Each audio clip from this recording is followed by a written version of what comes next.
ಸರ್ವಾಧಿಕಾರ ಅಲ್ಲ.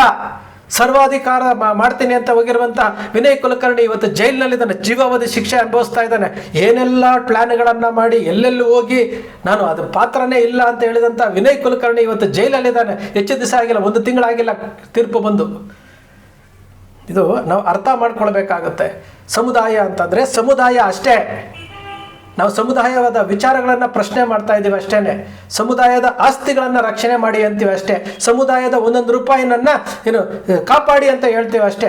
ಸಮುದಾಯದಲ್ಲಿ ಎಲ್ಲರನ್ನು ನಾಯಕರನ್ನಾಗಿ ಬೆಳೆಸಿ ಅಂತ ಹೇಳ್ತಾ ಇದ್ದೀವಿ ಅಷ್ಟೇ. ಇಲ್ಲಿ ಯಾರು ವೈಯಕ್ತಿಕವಾಗಿ ರಾಜು ಮೌರ್ಯ ಮನೆಗೆ ಇಷ್ಟು ಕೊಡಬೇಕು, ಅವನಿಗೇನೋ ಲಾಭ ಬರಬೇಕು ಅಂತ ಕೇಳಲ್ಲ. 18 ವರ್ಷಗಳಿಂದ ಸಮುದಾಯದ ಹೋರಾಟ ಆಫ್ಲೈನ್ ಆನ್ಲೈನಲ್ಲಿ ಮಾಡ್ತಾ ಇದ್ದೀನಿ. ಯಾವ ರಾಜಕಾರಣಿ ಹತ್ರ ಹೋಗಿ ಸಲಾಮ್ ಹೊಡೆದು ಇಲ್ಲ, ಯಾವ ರಾಜಕಾರಣಿ ಹತ್ರ ಹೋಗಿ 1 ರೂಪಾಯಿ ಕೊಡು ಅಂತ ಕೇಳಿಲ್ಲ, ಯಾರ ಹತ್ರ 1 ರೂಪಾಯಿ ಕೇಳಿಲ್ಲ. ನನ್ನ ದುಡಿಮೆಯ ದುಡ್ಡು ಹಣ ಹಾಕಿ ಸಮುದಾಯಕ್ಕೆ ಆಗುವಂಥ ಸೇವೆ ಮಾಡ್ತಾ ಇದ್ದೀನಿ. ಆ ಯಜಮಾನಿಕೆಯನ್ನು ತೆಗೆದುಕೊಳ್ಳುವಂಥವರಿಗೆ ತಾಳ್ಮೆ ಇರಬೇಕಲ್ವಾ, ಜಾಣ್ಮೆ ಇರಬೇಕಲ್ವಾ. ಎಲ್ಲರೂ ನಮ್ಮವರೇ. ಒಂದು 60 ಲಕ್ಷ ಕುರುಬರನ್ನು ಪ್ರತಿನಿಧಿಸುವಂತಹ ರಾಜ್ಯ ಮಟ್ಟದ ನಾಯಕರಿಗೆ ತಾಳ್ಮೆ ಇರಬೇಕು, ಜಾಣ್ಮೆ ಇರಬೇಕು, ಪ್ರೀತಿಸುವ ಗುಣ ಇರಬೇಕು, ಅಭಿಮಾನಿಸುವ ಗುಣ ಇರಬೇಕು. ಕಟ್ಟ ಕಡೆಯ ಕುರುಬನು ನಮ್ಮವನೇ, ಇವನೇನೋ ಮಾತಾಡ್ತಾ ಇದ್ದಾನೆ, ಇವನೇನೋ ಪ್ರಶ್ನೆ ಕೇಳ್ತಾ ಇದ್ದಾನೆ, ಆ ಪ್ರಶ್ನೆಗೆ ನಾವು ಉತ್ತರ ಕೊಡಬೇಕು, ಸಮಾಧಾನ ಮಾಡಬೇಕು ಅಂತ ಮನಸ್ಸಿರುವವನೇ ಯಜಮಾನ ಆಗ್ತಾನೆ. ಅಲ್ಲಿ ಕೂರುವಂಥವರು, ಸಿದ್ದರಾಮಯ್ಯನವರ ಸ್ಥಾನಕ್ಕೆ ಬರುವಂಥವರು ಎಲ್ಲರನ್ನು ಸಮಾನರಾಗಿ ಕಾಣಬೇಕು. ಅನ್ಯಾಯಗಳನ್ನು ಸರಿಪಡಿಸುವಂತಹ ಯಜಮಾನಿಕೆ ನಿಭಾಯಿಸಬೇಕು, ಯಜಮಾನನಾಗಬೇಕು. ಸಮಾಜದಲ್ಲಿ ಸಮಸ್ಯೆಗಳು ಬಂದಾಗ ಇಲ್ಲಿ ಏನೋ ಹೇಳ್ತಾ ಇದ್ದಾರೆ, ಮಂಡ್ಯ ಜಿಲ್ಲಾ ಕುರುಬರ ಸಂಘದಲ್ಲಿ ಏನೋ ಸಮಸ್ಯೆ ಇದೆ, ಕಿತ್ತಾಡ್ತಾ ಇದ್ದಾರೆ, ಜನರಲ್ ಬಾಡಿನಲ್ಲಿ ಗಲಾಟೆ ಆಗಿದೆ, ಮಸಿ ಬೆಳೆದಿದ್ದಾರೆ, ಇವರು ಕೋರ್ಟ್ಗೆ ಹೋಗ್ತಾ ಇದ್ದಾರೆ, ಕೋರ್ಟ್ ಹೋಗೋದಕ್ಕೆ ಬಿಡಬಾರ್ದು, ಕರೆಸಿ ಮಾತಾಡಬೇಕು. ಅಥವಾ ನಾವೇ ಮಂಡ್ಯಗೆ ಹೋಗಿ ಕೂತ್ಕೊಂಡು ಏನ್ರಯ್ಯ ನಿಮ್ಮ ಸಮಸ್ಯೆ ಅಂತೇಳಿ ಬಗೆಹರಿಸಿ ಒಬ್ರಿಗೊಬ್ರು ಕೈ ಕೊಟ್ಬಿಟ್ಟು ಅವ್ರಿಗೆ ಸಿಹಿ ತಿನ್ನಿಸಿ ಸಮಾಧಾನ ಮಾಡಿ ಅಲ್ಲಿ ಮಾಡಿದ್ದಿದ್ರೆ ಇವತ್ತು ಹೈಕೋರ್ಟು ಒಂದು ಆದೇಶ ಕೊಡ್ತಿತ್ತಾ, ಪ್ರೆಸ್ ಮೀಟ್ ಮಾಡಬೇಕಾಗಿತ್ತಾ? ಅದೇ ರೀತಿ ತಾನೇ ಬೆಂಗಳೂರಿನಲ್ಲೂ ಅದೇ ರೀತಿ ತಾನೇ ಹೇಳ್ತಾ ಇರುವಂಥದ್ದು. ಸಮಸ್ಯೆ ಆಗುತ್ತೆ, ಜನರಲ್ ಬಾಡಿ ಗಲಾಟೆ ಆಗುತ್ತೆ, FIR ಆಗುತ್ತೆ, ಎಲ್ಲ ಆಗುತ್ತೆ, ಎಲ್ಲವೂ ಆಗ್ತಾ ಇದೆ, ಎಲ್ಲ ಕೇಳ್ತಾ ಇದ್ದಾರೆ, ಅದು ಸಹ ಕೋರ್ಟ್ಗೆ ಹೋಗಿದೆ. ಕುತ್ಕೊಂಡು ಮಾತಾಡಬೇಕಲ್ರಿ. ಈ ಸಮುದಾಯಕ್ಕೇನು ಸಂಖ್ಯೆ ಕಡಿಮೆ ಇದೆಯಾ? ಇತಿಹಾಸ ಇಲ್ವಾ? ಅಥವಾ ಹೇಳಿದ್ರೆ ಯಾರು ಕೇಳೋರು ಯಾರು ಇಲ್ವಾ? ಸಭೆಗಳಲ್ಲಿ ಬರುತ್ತೆ, ವಾದ ವಿವಾದ ಆಗುತ್ತೆ, ಕುತ್ಕೊಂಡು ಆಲಿಸ್ಬೇಕ್ರಿ. ಯಜಮಾನರಾಗುವಂಥವರು ಆಲಿಸಬೇಕು. ಸಿದ್ದರಾಮಯ್ಯನವರು ಬಿಡಿ ಮುಖ್ಯಮಂತ್ರಿ ಆಗಿದ್ದಾರೆ, ಅವರು 2 ಬಾರಿ ಮುಖ್ಯಮಂತ್ರಿ ಆಗಿದ್ದಾರೆ. ಇಡೀ ಸಮುದಾಯಕ್ಕೆ ಅವರು ಕೀರ್ತಿ ಕಳಶ ಇದ್ದಂಗೆ ಸಮುದಾಯದಲ್ಲಿ ಶಾಶ್ವತವಾಗಿ ಒಂದು ಇತಿಹಾಸ ಬರೆದ್ಬಿಟ್ಟು ಹೋಗಿದ್ದಾರೆ. ಅವರೆಲ್ಲರನ್ನ ನಿಭಾಯಿಸಬೇಕು. ಅವರ ನಂತರ ಯಾರು?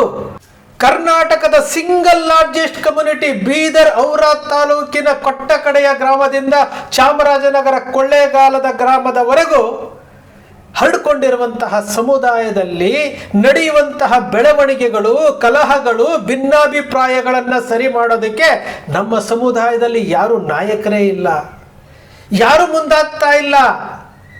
ಯಾವ ಸ್ಥಿತಿಗೆ ಬಂದಿದ್ದೀವಿ ನಾವು? ಯಾರಿಗೂ ಬೇಕಾಗೇ ಇಲ್ಲ. ರಾಜಕೀಯ ಕ್ಷೇತ್ರದಲ್ಲಿ ಕುರುಬರನ್ನು ಪ್ರತಿನಿಧಿಸುವಂಥವರು ಜಿಲ್ಲಾ ಮಟ್ಟದಲ್ಲಿ ಒಬ್ಬ ನಾಯಕರನ್ನು ಸೃಷ್ಟಿ ಮಾಡಿಲ್ಲ. ಹೋಗಲಿ, ರಾಜಕೀಯ ಪಕ್ಕಕ್ಕಿಡೋಣ. ಹೋಗಲಿ, ಸಮುದಾಯದಲ್ಲಾದರೂ ಭಿನ್ನಾಭಿಪ್ರಾಯ ಬರುತ್ತೆ, ಅದನ್ನು ಸರಿ ಮಾಡೋರು ಯಾರಾದರೂ ನಮ್ಮಲ್ಲಿದ್ದಾರಾ ಅಂತಂದರೆ ಹುಡುಕಿದ್ರೂ ಸಿಗ್ತಾ ಇಲ್ಲ. ಮಂಡ್ಯ ಜಿಲ್ಲಾ ಕುರುಬರ ಸಂಘದ ವಿಚಾರ ಪ್ರೆಸ್ ಮೀಟಲ್ಲಿ ಸಮುದಾಯದವರೊಬ್ಬರು ಹೇಳ್ತಾ ಇದ್ದಾರೆ, ಜಿಲ್ಲೆಯಲ್ಲಿ ಬೇರೆ ಸಮುದಾಯದವರು ಅವರ ಮುಂದೆ ನಾವು ಸಣ್ಣವರಾಗ್ತಾ ಇದ್ದೀವಿ, ಅವರು ನೋಡುವಂತಹ ರೀತಿಯೇ ಬದಲಾವಣೆ ಆಗಿದೆ ಅಂತ ಹೇಳಿದಾಗ ಈ ಸಮುದಾಯ ಯಾವ ಸ್ಥಿತಿಗೆ ಹೋಗ್ತಾ ಇದೆ, ಸರಿ ಮಾಡುವಂಥವ್ರು ಯಾರೂ ಇಲ್ವಾ? ಏನು ಮಂಡ್ಯ ಜಿಲ್ಲಾ ಕುರುಬರ ಸಂಘದ್ದು ದಿಢೀರಂತ ಉದ್ಭವ ಆಗಿರುವಂತಹ ಸಮಸ್ಯೆನ ಇದು? ಕಳೆದ 1 ವರ್ಷದಿಂದ ನಾವು ನೋಡ್ತಾ ಇದ್ದೇವೆ. ಜಿಲ್ಲಾಧ್ಯಕ್ಷರ ಸರ್ವ ಸದಸ್ಯರ ಸಭೆಯಲ್ಲಿ ಗಲಾಟೆ ಆಯಿತು, ಅದಾದ ನಂತರ ವಿಡಿಯೋಗಳು ಹರಿದಾಡ್ತಾ ಇತ್ತು, ಪ್ರೆಸ್ ಮೀಟ್ ಆಯಿತು, ಪ್ರತಿಭಟನೆಗಳಾಯಿತು, ಮೊನ್ನೆ ಮಸಿ ಬೆಳೆದ್ರು. ಇಷ್ಟೆಲ್ಲ ಆದರೂ ಸಹ ಈ ಸಮುದಾಯದಲ್ಲಿ ಹಿರಿಯರು ಎನಿಸ್ಕೊಂಡಿರುವಂಥವರು ಏನಾಗಿದೆ ಇದನ್ನು ಸರಿಪಡಿಸ್ಬೇಕು ಅಂತ ಯಾಕೆ ಅನ್ನಿಸ್ತಾ ಇಲ್ಲ? ಯಾತಕ್ಕೆ ಅನ್ನಿಸ್ತಾ ಇಲ್ಲ? ಬರೀ ಮಂಡ್ಯ ಜಿಲ್ಲಾ ಕುರುಬರ ಸಂಘದ ಒಂದು ವಿಚಾರ ಅಲ್ಲ ಇದು. ಹೈಕೋರ್ಟ್ ಇವತ್ತು ಎಂಟ್ರಿ ಆಗಿದೆ, ಹೈಕೋರ್ಟಲ್ಲಿ ಇವತ್ತು ಆದೇಶ ಆಗಿದೆ. ಆಡಳಿತಾಧಿಕಾರಿಯನ್ನು ನೇಮಕ ಮಾಡಿ ಕಡತಗಳನ್ನೆಲ್ಲ ವಶಕ್ಕೆ ತೆಗೆದುಕೊಂಡು ಹೊಸ ಆಡಳಿತ ಮಂಡಳಿಯನ್ನು ರಚನೆ ಮಾಡಿ ಚುನಾವಣೆ ನಡೆಸಿ ಅಂತೇಳಿ ಆದೇಶ ಆಗುತ್ತೆ ಅಂತಂದ್ರೆ ಈ ಸಮುದಾಯದ ಕತೆ ಯಾವ ಸ್ಥಿತಿಗೆ ಹೋಗ್ತಾ ಇದೆ, ನಮಗೂ ಅದಕ್ಕೂ ಸಂಬಂಧವೇ ಇಲ್ಲ ಅನ್ನೋ ರೀತಿಯಲ್ಲಿ ನಾವು ಕೇಳ್ತಾ ಇರೋದೇನು? ಈ ಸಮುದಾಯದ ರಾಜಕೀಯ ಕ್ಷೇತ್ರದಲ್ಲಿರುವಂತಹ ನಾಯಕರುಗಳನ್ನ ಕೇಳ್ತಾ ಇರುವುದು ಏನು? ಸಮುದಾಯದಲ್ಲಿ ರಾಜಕೀಯ ನಾಯಕರನ್ನ ಬೆಳೆಸಲಿಲ್ಲ ಸ್ವಾಮಿ. ಸೆಕೆಂಡ್ ಲೈನ್ ಲೀಡರ್ಸ್ ಎಲ್ಲ ಯಾರೂ ಇಲ್ಲ. ಇವತ್ತು 2028ಗೆ 0 ಅಂತ ಹೋಗ್ತಾ ಇದ್ದೀವಿ. ಯಾವ ಜಿಲ್ಲೆಯಲ್ಲೂ ನಾಯಕರಿಲ್ಲ. ಹೋಗಲಿ, ಸಮುದಾಯದಲ್ಲಿ ಈ ಥರ ಸಮಸ್ಯೆಗಳಾಗ್ತಾ ಇದೆ, ಕೂತು ಬಗೆಹರಿಸಿ ಗೊಂದಲಗಳನ್ನು ಅವನು ಏನೋ ಹೇಳ್ತಾ ಇದ್ದಾನೆ, ಇವರೇನೋ ಹೇಳ್ತಾ ಇದ್ದಾರೆ. ಒಂದು ಕಡೆ ಕೂರಿಸಿ ಏನಯ್ಯ ನಿಮ್ಮ ಸಮಸ್ಯೆ ಏನಾಗಿದೆ ಅಂತೇಳಿ ಅವರು ಕುರ್ಚಿ ನನಗೆ ಬೇಕು ಅಂತ ಗಟ್ಟಿಗೆ ಹಿಡ್ಕೊಂಡ್ರೆ ಬಿಡಪ್ಪ ಸಾಕು ನೀನು ಇಷ್ಟು ವರ್ಷ ಮಾಡಿದೀಯಾ ಅಂತೇಳಿ ಬಿಡಿಸಿ ಇನ್ನೊಬ್ಬರಿಗೆ ಕೊಡುವಂತಹ ಕೆಲಸ. ಲೆಕ್ಕಾಚಾರಗಳನ್ನು ಕೇಳ್ತಾ ಇದ್ದಾರೆ. ಪ್ರಾಮಾಣಿಕರಿದ್ರೆ ಲೆಕ್ಕಾಚಾರ ಕೊಡ್ರಯ್ಯ ಅಂತ ಕೇಳುವಂತಹ ಏನು ಈ ಜೀವಗಳು ನಮ್ಮಲ್ಲಿ ಇಲ್ವಲ್ರಿ? ನಾವೇನಾದರೂ ಪ್ರಶ್ನೆ ಮಾಡಿದ್ರೆ ನಾವು ಲೆಟ್ರ್ಗಳನ್ನು ಕೊಟ್ಟು ಆಯಿತು. ಬೆಂಗಳೂರು ಕರ್ನಾಟಕ ಪ್ರದೇಶ ಕುರುಬರ ಸಂಘ ಹೃದಯ ಭಾಗದಲ್ಲಿರುವಂಥ ಕುರುಬರ ಸಂಘದ ಬಗ್ಗೆ ಲೆಟರ್ಗಳನ್ನು ಕೊಟ್ಟೆ ಆಯಿತು. ಸತತ 7 ವರ್ಷಗಳಿಂದ ಹೋರಾಟ ಮಾಡ್ತಾ ಇದ್ದೀವಿ. ಲೆಕ್ಕ ಕೊಡ್ರಪ್ಪ, ನೀವೇ ಮಾಡ್ಕೊಂಡೋಗಿ ಸರಿಯಾದಂತಹ ಲೆಕ್ಕ ಕೊಡ್ರಪ್ಪ ಅಂತ ಕೇಳಿದ್ರೆ ಕಟ್ತಾ ಇರುವಂತಹ ಕಟ್ಟಡಕ್ಕೆ ಒಂದು ಸಮಿತಿ ರಚನೆ ಮಾಡಿ ಸ್ವಾಮೀಜಿಗಳವ್ರನ್ನ ಕರ್ಕೊಂಡು ಬನ್ನಿ, ಹಿರಿಯರನ್ನ ಕರ್ಕೊಂಡು ಬನ್ನಿ, ವೈದ್ಯರನ್ನ ಒಬ್ಬರನ್ನ ಸೇರಿಸ್ಕೊಳ್ಳಿ, ಇಂಜಿನಿಯರ್ನ ಒಬ್ಬರನ್ನ ಸೇರಿಸ್ಕೊಳ್ಳಿ, ಮಹಿಳೆಯರನ್ನ ಸೇರಿಸ್ಕೊಳ್ಳಿ, ಯುವಕರನ್ನ ಸೇರಿಸ್ಕೊಳ್ಳಿ, ಸಮಿತಿ ರಚನೆ ಮಾಡಿ ಕಟ್ಟ ಕಡೆಯ ಕುರುಬನನ್ನು ಅವನು ₹1 ಕೊಡ್ತಾನ ತೆಗೆದುಕೊಳ್ಳಿ, ಅವನಿಗೂ ಒಂದು ಪಾಲಿರುತ್ತೆ. ಸಮುದಾಯದ ಕಟ್ಟಡ ಅರಿಯೋದು, ಅದಕ್ಕೆ ನೀವು ಏನಾದರೂ ಮಾಡಿ. ಕೋಟಿ ಕೋಟಿ ದುಡ್ಡಿಗೆ ಲೆಕ್ಕ ಇಲ್ಲ. ವೇದಿಕೆ ಮೇಲೆ ಮುಖ್ಯಮಂತ್ರಿಗಳು ಹೇಳ್ತಾ ಇದ್ದಾರೆ ಮೈಸೂರಿನ 12 ಎಕರೆ ಜಾಗದ ಬಗ್ಗೆ, 9 ಕೋಟಿ ಬಗ್ಗೆ ಹೇಳ್ತಾ ಇದ್ದಾರೆ. ಅದರ ಬಗ್ಗೆ ಏನಾಯಿತು ಅಂತ ಕೇಳಬಾರ್ದು. ಇದು ಯಾರು ಸರಿಪಡಿಸೋರೇ ಇಲ್ವಾ? ಏನಾದರೂ ಮಾತಾಡಿದ್ರೆ ಗಲಾಟೆ, ದೊಂಬಿ ಎಬ್ಸೋದು, ಗಲಾಟೆ ಮಾಡಿಸೋದು, ಫೋನಲ್ಲಿ ಧಮಕಿ ಹಾಕೋದು, ಏನಿದು? ನಮ್ಮನೆಗೇನಾದರೂ ಕೇಳ್ತಾ ಇದ್ದೀವಾ ಅಥವಾ ವೈಯಕ್ತಿಕಕ್ಕೆ ಏನಾದರೂ ಕೇಳ್ತಾ ಇದ್ದೀವಾ? ನಾವು ಸಮುದಾಯ ಹಾಳಾಗ್ತಾ ಇದೆ ಸ್ವಾಮಿ, ಜಗಳಗಳಿಂದ ಹಾಳಾಗ್ತಾ ಇದೆ. ಇಡೀ ಕರ್ನಾಟಕದಲ್ಲಿ 31 ಜಿಲ್ಲೆಯಲ್ಲಿ ಸಮುದಾಯವನ್ನು ಮುನ್ನಡೆಸುವಂಥವ್ರಿಲ್ಲ. ಯಾರಾದರೂ ಬನ್ನಿ ಮುನ್ನಡೆಸಿ, MLAಗಳಾಗಿ MP ಗಳಾಗಿ. ಈ ಸಮುದಾಯದಲ್ಲಿ ರಾಜಕೀಯ ಅಸ್ತಿತ್ವ ಇಲ್ದಂಗೆ ಆಗ್ತಾ ಇದೆ, ಮುಂದುವರಿಸಿ ಅಂತ ನಾವು ಕೇಳ್ತಾ ಇದ್ರೆ, ಸಮುದಾಯದ ಆಸ್ತಿ ₹1 ಸಮುದಾಯಕ್ಕೆ ಸೇರಬೇಕು. ನೀವು ಮಾಡಿ, ಏನು ಮಾಡ್ತಿರೋ ಅದನ್ನು ಸಮುದಾಯದ ಮುಂದೆ ಇಟ್ಟುಬಿಟ್ಟು ಒಂದು ಸಮಿತಿ ರಚನೆ ಮಾಡಿ ಅಂತ ಹೇಳ್ತಾ ಇದ್ರೆ ಇದರ ಬಗ್ಗೆ ಯಾರಿಗೂ ಕಾಳಜಿ ಇಲ್ಲ. ನಾವು ಏನಾದರೂ ಮಾತಾಡ್ಬಿಟ್ರೆ ಇದೋ ವಿಡಿಯೋ ಮಾಡಿಬಿಟ್ಟ ಅಂತ ತೋರಿಸ್ಬಿಡೋದು, ಫೋನ್ ಮಾಡಿ ಧಮಕಿ ಹಾಕೋದು, ಏನಿದು ರೀ? ಇದೇ ವಿನಯ್ ಕುಲಕರ್ಣಿ, ಮಹಾರಾಜನಂಗೆ ಮೆರಿತಾ ಇದ್ದಂತಹ ವಿನಯ್ ಕುಲಕರ್ಣಿ, ಧಾರವಾಡದ MLA ಯೋಗೇಶ್ ಗೌಡನ ವಿಚಾರದಲ್ಲಿ ನೇರ ಪಾತ್ರಧಾರಿ ಇಲ್ಲ ಅಂದರೂ ಸಹ ವಿನಯ್ ಕುಲಕರ್ಣಿ ಭಾಗಿಯಾಗಿ ಇವತ್ತು ಕೋರ್ಟು ಜೀವಾವಧಿ ಶಿಕ್ಷೆ ಕೊಟ್ಟಿದೆ. ಅರ್ಥ ಮಾಡ್ಕೊಳ್ಬೇಕಾಗುತ್ತೆ. ಯಾರಾದರೂ ಏನಾದರೂ ಮಾತಾಡ್ತಾರೆ ಅಂತಂದಾಗ ನಾನು ಏನು ಮಾತಾಡ್ತಾ ಇದ್ದೀನಿ ಅಂತ ತಿಳ್ಕೊಳ್ಬೇಕು. ವಿನಯ್ ಕುಲಕರ್ಣಿಯ ಪ್ರಕರಣ ಇನ್ನೂ ಬಹಳ ದಿವಸ ಆಗಿಲ್ಲ. ಇವತ್ತು ವಿನಯ್ ಕುಲಕರ್ಣಿಗೆ ಜೀವಾವಧಿ ಶಿಕ್ಷೆ ಆಗಿದೆ ಯೋಗೇಶ್ ಗೌಡನ ಕೊಲೆ ವಿಚಾರದಲ್ಲಿ. ಏನು ಸತ್ಯ ಮಾತಾಡಬಾರ್ದಾ? ನ್ಯಾಯ ಕೇಳಬಾರ್ದಾ? ಸಮುದಾಯಕ್ಕೆ ಅನ್ಯಾಯ ಆಗ್ತಾ ಇದೆ ಸ್ವಾಮಿ, ನ್ಯಾಯ ಕೊಡಿಸಿ. ನೀವೇ ಮಾಡಿ. ಯಾರು ಬೇಡ ಅಂತಾರೆ? ಇವತ್ತು ನಾವು ಎಷ್ಟೋ ಜನ ಫೋನ್ ಮಾಡ್ತಾರೆ, ಎಷ್ಟೋ ಮೆಸೇಜ್ಗಳು ಬರ್ತದೆ. ಕರ್ನಾಟಕದ ಮೂಲೆಯಿಂದ ಮೆಸೇಜ್ ಬರ್ತದೆ. ಬೆಂಗಳೂರಿನಲ್ಲಿ 45,000 ಜನ ಕರ್ನಾಟಕ ಪ್ರದೇಶ ಕುರುಬರ ಸಂಘದ ಅಜೀವ ಸದಸ್ಯರಿದ್ದಾರೆ. ಅಲ್ಲಿ ಬೆಂಗಳೂರಲ್ಲಿ ವಸಂತ ನಗರದಲ್ಲಿ ಬೆನ್ಸನ್ ಟೌನಲ್ಲಿ ಕುರುಬರ ಸಂಘದ ಹಾಸ್ಟೆಲ್ ಇತ್ತು, ಏನಾಯಿತು ಅಂತ ನಮ್ಮನ್ನು ಕೇಳ್ತಾರೆ. ಏನಾಯಿತು ಹಾಸ್ಟೆಲ್? ವಸಂತ ನಗರ, ಗಾಂಧಿನಗರ ಇವೆಲ್ಲನೂ ಚಿನ್ನದ ಬೆಲೆ ಇರುವಂತಹ ಸ್ಥಳಗಳು. ಏನಾಯಿತು ಅಂತ ಕೇಳ್ತಾರೆ. ಎಲ್ಲಿಂದ ಹೋಗಿ ಕೇಳ್ಕೊಂಬರ್ತೀರಿ? ಯಾರನ್ನು ಕೇಳ್ತೀರಿ? ಇದನ್ನು ನಾವು ಕೇಳಬಾರ್ದಾ? 9 ಕೋಟಿ ರೂಪಾಯಿನ ನಾವು ಹೇಳಿದ್ವಾ? TV9 ಬಂದಿರುವಂಥದ್ದು, ಎಲ್ಲ ಚಾನಲಲ್ಲಿ ಬಂದಿರುವಂಥದ್ದು. 12 ಎಕರೆ ಜಮೀನಿಗೆ ನಾವು ಮಾಡ್ತೀವಿ ಅಂತೇಳಿ ಮುಖ್ಯಮಂತ್ರಿಗಳು ಹೇಳಿರುವಂಥದ್ದನ್ನ ಆ 9 ಕೋಟಿ ರೂಪಾಯಿದು ನೀವು ಖರ್ಚು ಮಾಡಿದ್ದೀರೋ, ಯಾರು ಕೊಟ್ಟರೋ, ಯಾರು ಬಿಟ್ಟರೋ, ಏನಾಯಿತು ಅದನ್ನು ಲೆಕ್ಕ ಕೊಡಿ ಸ್ವಾಮಿ. ಸಮುದಾಯದ ಯಾರಾದರೂ ಮುನ್ನೆಲೆಗೆ ಬಂದಿರುವಂತಹ ನಾಯಕರು ಅನ್ನಿಸ್ಕೊಂಡಿರುವಂಥವ್ರು ಇದಕ್ಕೇನಾದರೂ ಪ್ರಶ್ನೆ ಮಾಡಿ ಅದನ್ನು ಲೆಕ್ಕ ಕೊಡಿಸಿ ಸಮುದಾಯಕ್ಕೆ ಉಳಿತದೆ ಅಂತ ನಾವು ಕೇಳಿದ್ರೆ ಅದು ತಪ್ಪು. ಮಂಡ್ಯ ಜಿಲ್ಲಾ ಕುರುಬರ ಸಂಘದಲ್ಲಿ ಮಸಿ ಬಡ್ದಾಗ ಅವ್ರನ್ನ ಕೂರಿಸಿ ಏನ್ರಯ್ಯ ನಿಮ್ಮ ಸಮಸ್ಯೆ ಅಂತ ಕೇಳಿದ್ದಿದ್ರೆ ಈ ಸಮಸ್ಯೆ ಬರ್ತಿತ್ತಾ? ಇವತ್ತು ಪ್ರೆಸ್ ಮೀಟ್ ಮಾಡಬೇಕಾಗಿತ್ತಾ? ಹೈಕೋರ್ಟಿಂದ ಆದೇಶ ಮಾಡಿಸ್ಬೇಕಾಗಿತ್ತಾ? ನೋಡಿ, ಇಲ್ಲೇ ಇದೆ ಸತ್ಯ, ಇಲ್ಲೇ ಇದೆ. ಮಂಡ್ಯದಂತಹ ಜಿಲ್ಲೆಯಲ್ಲಿ ಕುರುಬರು ಯಾವ ರೀತಿ ಜೀವನ ಮಾಡಬೇಕು, ಗಟ್ಟಿಯಾಗಿ ಒಗ್ಗಟ್ಟಿನಿಂದ ಜೀವನ ಮಾಡಬೇಕು, ನಾವೇನು ಮಾಡ್ತಾ ಇದ್ದೀವಿ? ಮಂಡ್ಯ ಜಿಲ್ಲೆ ಒಂದೇ ವಿಚಾರ ಅಲ್ರಿ, ಇಡೀ ಕರ್ನಾಟಕದ 31 ಜಿಲ್ಲೆಯಲ್ಲಿ ಹರಡ್ಕೊಂಡಿದ್ರು ಸಹ ಈ ಸಮುದಾಯದಲ್ಲಿ ಸಂಘಟನೆ ಇಲ್ಲ, ಒಗ್ಗಟ್ಟಿಲ್ಲ, ಈ ಸಮುದಾಯವನ್ನು ಮುನ್ನಡೆಸುವಂಥವ್ರಿಲ್ಲ. ಈ ಕಾರಣಕ್ಕೋಸ್ಕರವಾಗಿ ಕುರುಬರನ್ನ ಯಾರೂ ಸಹ ಗಂಭೀರವಾಗಿ ತೆಗೆದುಕೊಳ್ತಾ ಇಲ್ಲ. ಅವರಿಗೆ MLA ಸೀಟು ಕೊಡಲ್ಲ, MP ಸೀಟು ಕೊಡಲ್ಲ, ಜಿಲ್ಲಾ ಪಂಚಾಯತ್ ಕೊಡಲ್ಲ, MLCನೂ ಕೊಡಲ್ಲ, ರಾಜ್ಯಸಭೆನೂ ಕೊಡಲ್ಲ, ನಿಮ್ಗೇನು ಕೊಡಲ್ಲ. ಯಾಕೆಂದ್ರೆ ಇವರಲ್ಲಿ ಒಗ್ಗಟ್ಟಿಲ್ಲ, ಕಿತ್ತಾಡ್ತಾರೆ ಇವರು ಅಂತ. ಕುರುಬರು ಅಂದರೆ ಕಿತ್ತಾಡ್ತಾರೆ. ಅವನ ಕಾಲು ಎಳಿತಾನೆ, ಇವನ ಕಾಲು ಎಳಿತಾನೆ. ಅಲ್ಲಿ ಸತ್ಯ ಅನ್ಯಾಯ ನಡೀತಿದ್ರು ಯಾವನು ಪ್ರಶ್ನೆ ಮಾಡೋದಿಲ್ಲ. ಇದರ ಬಗ್ಗೆ ಚೆನ್ನಾಗಿ ತಿಳ್ಕೊಂಡಿರುವಂಥ ರಾಜಕೀಯ ಪಕ್ಷಗಳು ಈ ರೀತಿ ಮಾತನಾಡ್ತಾ ಇದ್ದಾರೆ. ಏನಿದು? ಈ ಸಮುದಾಯವನ್ನು ಎಲ್ಲಿಗೆ ತಗೊಂಡು ಹೋಗ್ತಾ ಇದ್ದಾರೆ? ಕಣ್ಣು ಮುಂದೆ ನಡೀತಾ ಇರುವಂತಹ ಸತ್ಯಗಳನ್ನು ಅಂಕಿ ಅಂಶಗಳ ಸಮೇತ ಸಮುದಾಯ ಜಾಗೃತಿ ಆಗಬೇಕು, ಸಮುದಾಯ ಒಗ್ಗಟ್ಟಾಗಬೇಕು. ಸಮುದಾಯದಲ್ಲಿ ಶಿಕ್ಷಣ ಸಂಸ್ಥೆಗಳಿಲ್ಲ, ಸಮುದಾಯದಲ್ಲಿ ಬ್ಯಾಂಕ್ಗಳಿಲ್ಲ, ಸಮುದಾಯದಲ್ಲಿ ಉದ್ಯಮಗಳಿಲ್ಲ, ಸಮುದಾಯದಲ್ಲಿ ರಾಜಕೀಯ ನಾಯಕರ ಸೃಷ್ಟಿ ಇಲ್ಲ.